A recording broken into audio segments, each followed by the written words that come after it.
There's something almost sacred about the question. So, what are your plans for the weekend? People think it's small talk, a light, harmless conversation to fill the silence. But it isn't. Not really. Weekend plans are where the truth hides. They reveal the person you are when no one is asking you to perform. The version of you that wants to rest or escape or reconnect or simply breathe a little slower. And in English, this tiny question becomes a doorway. Because when you try to answer it, you're not only choosing words, you're choosing honesty. You're saying something about your needs, your limits, your hopes, even if you don't notice. Maybe that's why I love this topic. It's intimate without trying. It's emotional without being dramatic. It's the kind of English that feels real, the kind that doesn't live in textbooks, but in kitchens, cafes, text messages, and quiet Friday evenings. So, tonight, in this soft corner of conversation between us, I want you to listen not just to the grammar, but to the heartbeat behind the words, to how language changes when we talk about the things we wish for. Because weekend plans aren't about Saturday or Sunday. They're about who you are becoming and who you allow yourself to be when the world pauses for a moment. Now, let's talk about your plans. So, Marcus, if I asked you right now, what are your plans for the weekend? What's the very first thing that comes to your mind? Honestly, the first thing that comes to my mind is nothing. Not because I don't have plans, but because I never know how to start. Weekend questions always catch me off guard. All right, then start with that. Say it in English exactly the way you feel it. Okay, let me try. I'm not really sure yet. I guess I'll see how things go. Something like that? Good. Natural. But tell me, what's behind that answer? Is it hesitation? Is it freedom? Or is it just a polite escape? A little bit of everything, I think. I've been meaning to rest, but I also feel guilty when I'm not doing anything. So I end up giving vague answers, hoping people won't ask more questions. But I will ask more questions, because vague answers are usually hiding real feelings. So tell me, what would your ideal weekend look like?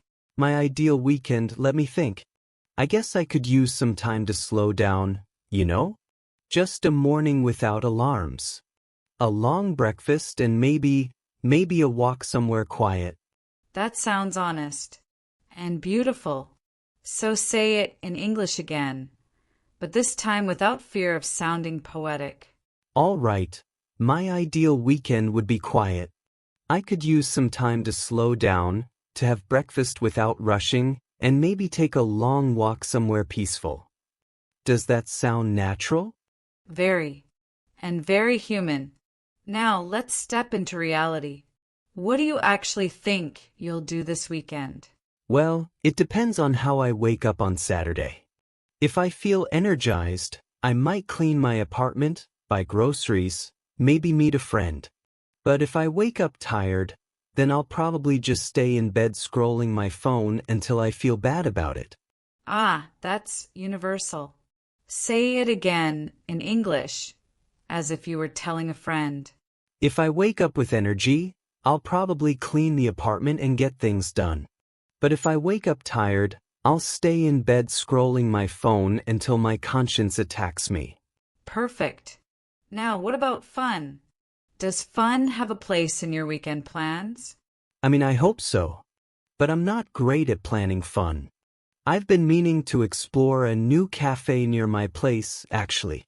Everyone says it's cozy and quiet, the kind of place where you just sit and exist for a while.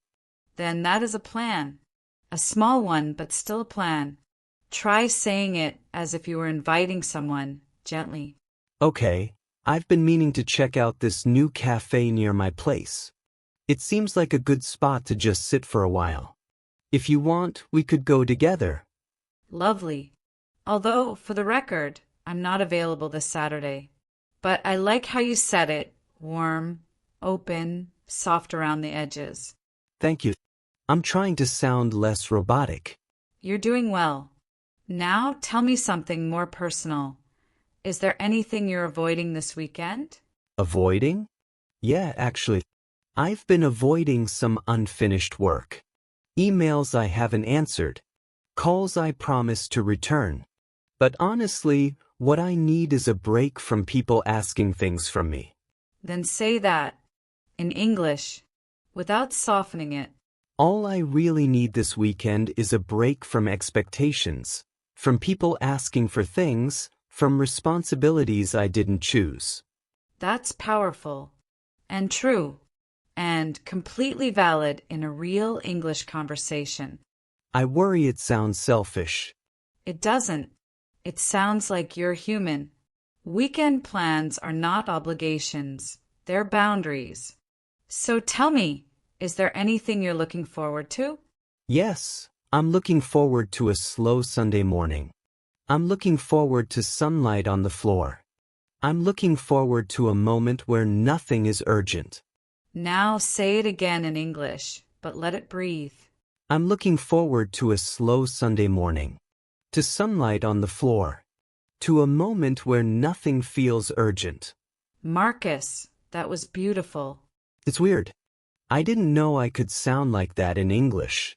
You can, because English isn't about perfection, it's about presence. And right now, you're present. Thank you, but what about your plans? What does Olivia Reed do on the weekend? Mine are simple. A long walk. A cup of tea. Somewhere quiet. A book I've been carrying around for too long.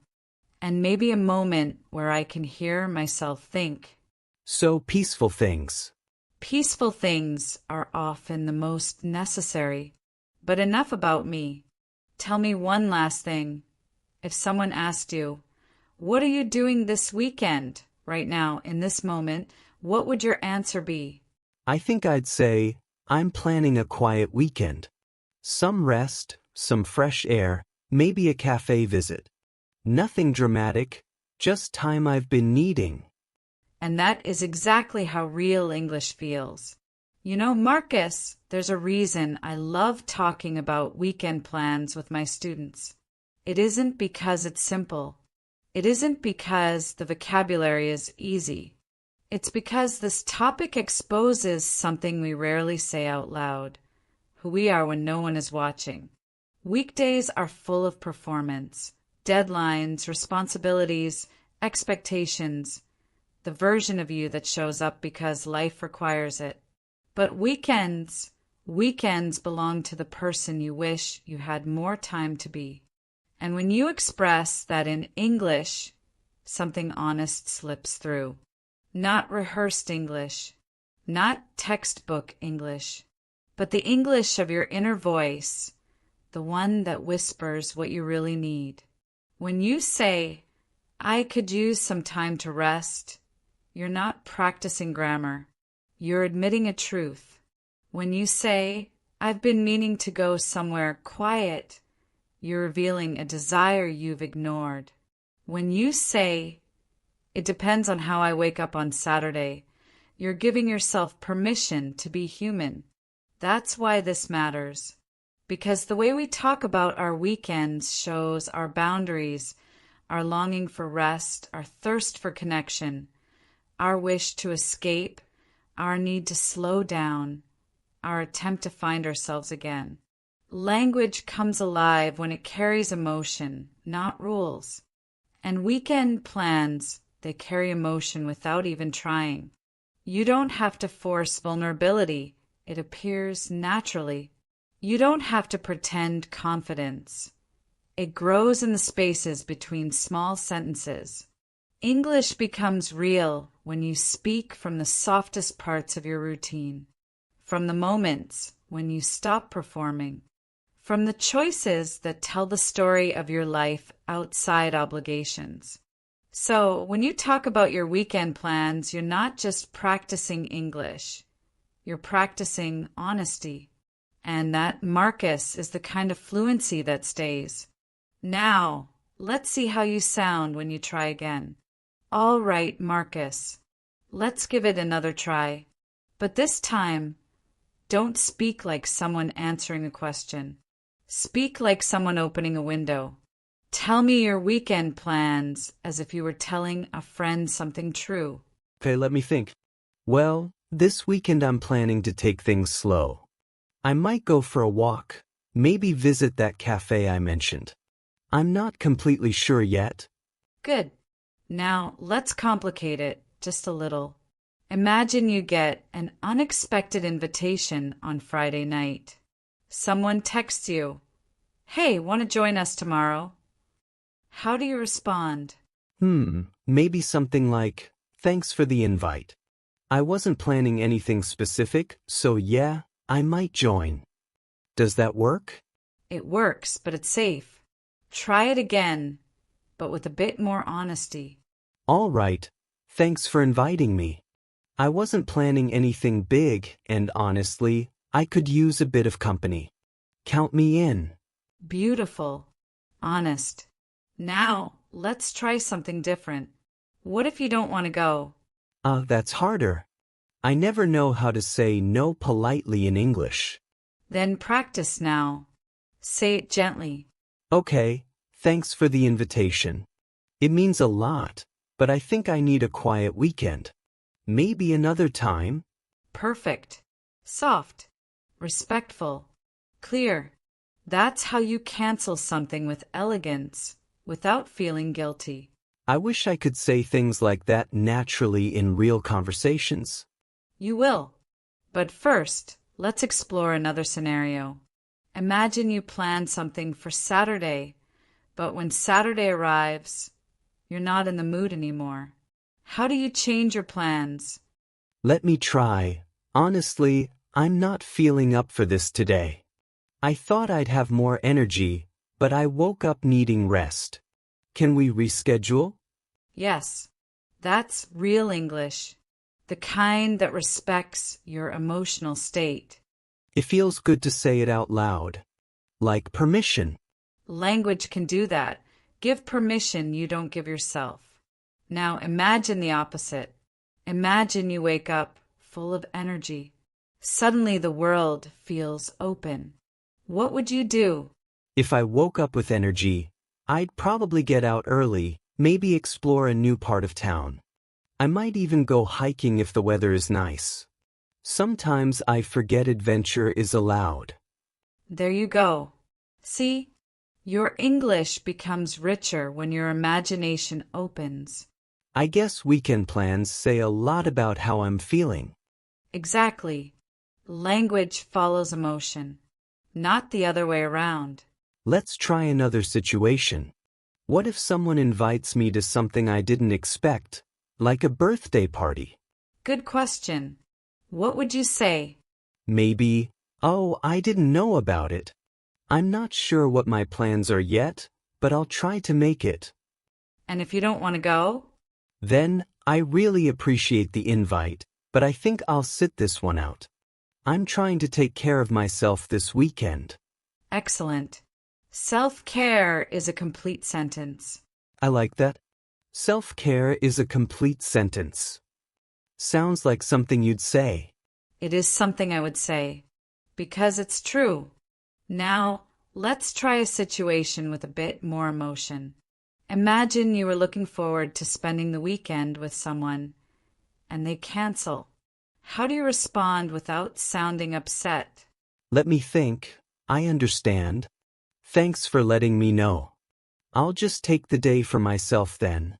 Very mature and very human.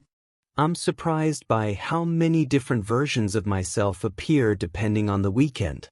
That's because weekends reveal your emotional language, even your insecurities, your desires, your limits.